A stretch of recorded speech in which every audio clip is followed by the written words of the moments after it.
बहुत पुराने समय की बात है दोस्तों। एक काशीपुर गांव था जहां पर लोग बढ़िया प्रेम व्यवहार से रहते थे। और उस गांव की समस्या थी पानी की। वहां पर एक हरिया नाम का व्यक्ति रहता था। तो दोस्तों वहां पर अपनी पत्नी और दो बच्चे थे उसके।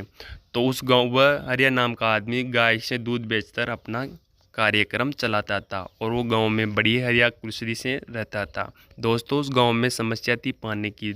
गांव के पास में वह पानी भरने तालाब में जाता था और उसी के साथ साथ अन्य लोग भी उसी गांव के अंदर तालाब के अंदर पानी भरने के लिए जाते थे।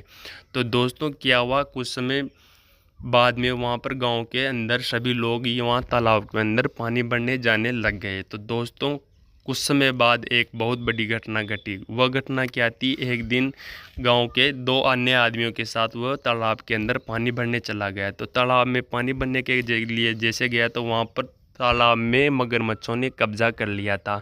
मगरमच्छों ने कब्जा कर लिया तो जैसे ही वो तालाब के अंदर पानी भरने गए तो पानी भरने के बाद में वहाँ पर उन्होंने मगरमच्छों ने उसने काट दिया। तो गांव के अंदर बहुत ही हंडकंप मच जाता है, क्योंकि उनके लिए काशीपुर गांव में एक बहुत बड़ी समस्या हो गई थी। क्योंकि सभी लोग हैरान हो गए थे कि ये क्या हो गया, अब हम पानी कहाँ से लाएंगे। तालाब के अंदर भी वहाँ पर मगरमच्छों ने कब्जा कर लिया है। दोस्तों इस प्रकार वहाँ पर भी एक बहुत बड़ी समस्या हो गई थी। धीरे धीरे वहाँ के लोगों ने कुछ अलग तरीका अपनाया। अलग तरीका अपनाने के बाद में वहाँ के लोगों ने सोचा कि इसका क्या उपाय हो सकता है। तो उनके बाद धीरे धीरे वहाँ के गांव के लोगों ने बैठकर गांव के अंदर बैठकर चर्चा करने लग गए कि ये कैसे क्या हो रहा है, हम कैसे जिएंगे, पानी के बिना हम कैसे रह सकते हैं। तो आगे दोस्तों हमारे वीडियो के साथ बने रहिए कि हम क्या करते हैं वहाँ के काशीपुर गांव के लोग।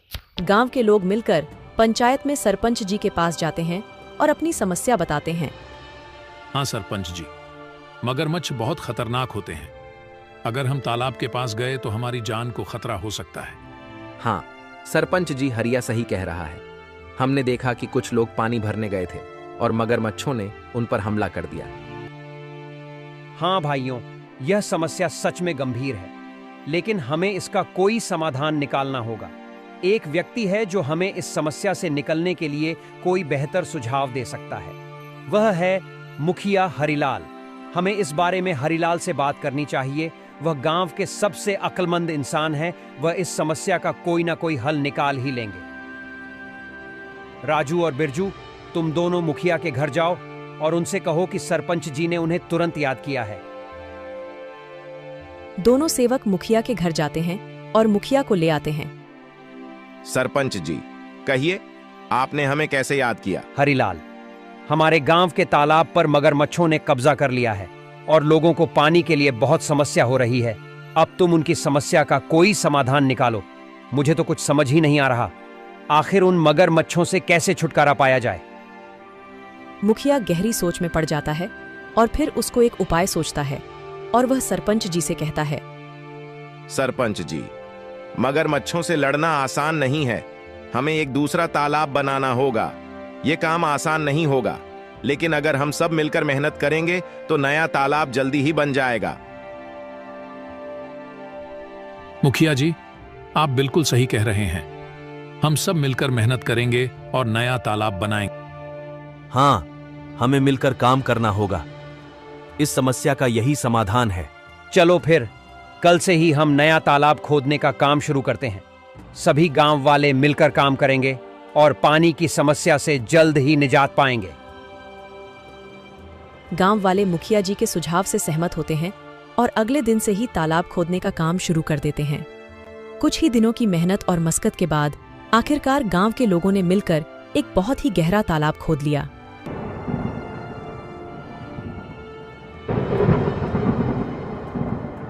अरे हरिया, यह देखो, हमारा तालाब कैसे पानी से भर गया है। अब हमें पानी के लिए उस मगरमच्छ वाले तालाब में जाने की जरूरत नहीं पड़ेगी। हम यही पास ही के तालाब से पानी भर लिया करेंगे। हाँ काका, आज मैं बहुत खुश हूँ। आखिरकार हमारे गांव को इस पानी की समस्या से निजात मिल ही गया।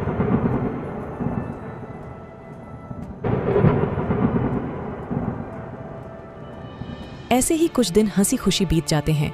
गांव के लोग तालाब के होने से बहुत खुश थे, लेकिन एक दिन गांव के लोगों की खुशी को जैसे किसी की नजर ही लग गई।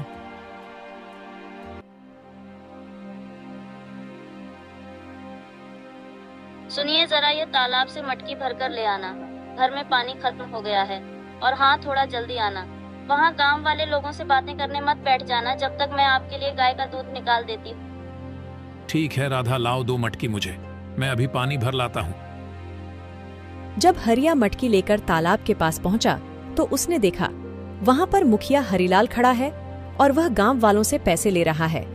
हरिया ने एक व्यक्ति को रोककर पूछा, भैया क्या बात है, ये मुखिया जी किस चीज के पैसे ले रहे हैं?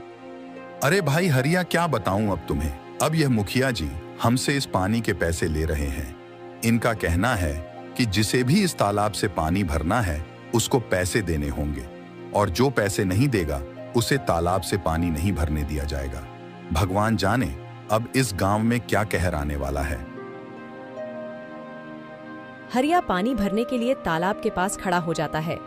जैसे ही वह तालाब से पानी भरने जाता है, मुखिया उसे रोकते हुए कहता है, हरिया, तुम क्या कर रहे हो? तुम्हें पता नहीं है कि यहाँ से पानी भरने के लिए पैसे देने होंगे? लेकिन यह तो गांव का तालाब है, यहाँ पानी भरने के लिए पैसे क्यों देने पड़ेंगे? यह नियम अब बदल गया है। यहाँ से पानी भरने के लिए हर किसी को पैसे देने होंगे। ये तो सरासर अन्याय है। ये तालाब सबके लिए है, हमने मिलकर इसे खुदा है। तुम पैसे कैसे मांग सकते हो? मुझे कानून मत सिखाओ, यह मेरा आदेश है, और जो इसे नहीं मानेगा उसे तालाब से पानी नहीं मिलेगा। ये बिल्कुल गलत है। मैं इस बात को जमींदार साहब के पास ले जाऊंगा। तुम्हें इसका जवाब देना होगा। जाओ जाओ, जमींदार साहब के पास जाओ। लेकिन तुमने इस बारे में जमींदार के सामने अपना मुंह भी खोला तो तुम्हें और तुम्हारे परिवार को इसके गंभीर परिणाम भुगतने पड़ सकते हैं। मेरी शिकायत करने से पहले एक बार अपने परिवार के बारे में भी सोच लेना। हरिलाल से पंगा लेना तुम्हारे परिवार पर भारी पड़ सकता है। ठीक है, मैं पैसे दे दूंगा, लेकिन याद रखना यह अन्याय ज्यादा दिनों तक नहीं चलेगा। हरिया मजबूरी में पैसे देकर पानी भरता है और वहां से चला जाता है। राधा, जो हम सब गांव वालों ने मिलकर तालाब खोदा था, मुखिया जी ने अब उस पानी भरने पर रोक लगा दी है। मुखिया ने कहा है कि अगर पानी चाहिए तो तुम्हें इस पानी की कीमत चुकानी होगी। ये मुखिया अपने आप को समझता क्या है? देख लेना, एक दिन इसके पापों का अंत जरूर होगा। हम गरीबों की इसे एक दिन हाय जरूर लगेगी। इतनी गर्मी में गरीबों से पानी के पैसे लेता है। देख लेना, एक दिन ये मुखिया बूंद बूंद पानी को तरसेगा। नहीं राधा, ऐसा मत कहो। कोई हमारे साथ बुरा करता है, इसका मतलब ये तो नहीं कि हम भी उसके साथ बुरा ही करें। ऊपर वाला सब देख रहा है, सबको सबकी कर्मों की सजा जरूर मिलती है। मुखिया को भी उसकी किए की सजा एक न एक दिन जरूर मिलेगी। एक दिन गांव में एक नया व्यक्ति आता है और तालाब के पास पानी पीने की कोशिश करता है। ये तालाब तो काफी बड़ा है, यहाँ से पानी पी लेता हूँ, प्यास बहुत लगी है। ऐ, तुम कौन हो? नमस्ते, मैं एक यात्री हूँ और बहुत प्यासा हूँ। बस थोड़ा पानी पीने के लिए रुका हूँ। यहाँ पानी पीने के लिए रुक गए? यहाँ पानी पीने के लिए पैसे देने होंगे। पैसे? लेकिन पानी पर तो सभी का हक है। ये तो सरकारी तालाब है, पानी के लिए पैसे क्यों देने पड़ेंगे? ये सरकारी तालाब नहीं, ये हमारा तालाब है। यहाँ पानी पीना है तो पैसे देने होंगे, नहीं तो चलते बनो। मुझे कानून मत सिखाओ, ये मेरा इलाका है और यहाँ मेरे नियम चलते हैं। अगर तुम्हें पानी पीना है तो पैसे दो, वरना चलते बनो। वह व्यक्ति बिना पानी पिए वहां से चला जाता है और सीधे जमींदार साहब के घर पहुंचता है। जमींदार साहब के घर के बाहर मुखिया के 2 आदमी खड़े थे। वह व्यक्ति से पूछते हैं, कौन हो तुम? तुम तो इस गांव के नहीं लगते। तुम यहाँ किस काम से आए हो? मैं जमींदार साहब से मिलने आया हूँ, उन्होंने ही मुझे बुलाया है। मेरा नाम मोहन है, मैं इस गांव का नया कलेक्टर हूँ। यह सुनकर वह दोनों आदमी उस व्यक्ति को अंदर जाने देते हैं। नमस्ते जमींदार जी, मैं इस जिले का नया कलेक्टर हूँ। मेरा नाम मोहन है।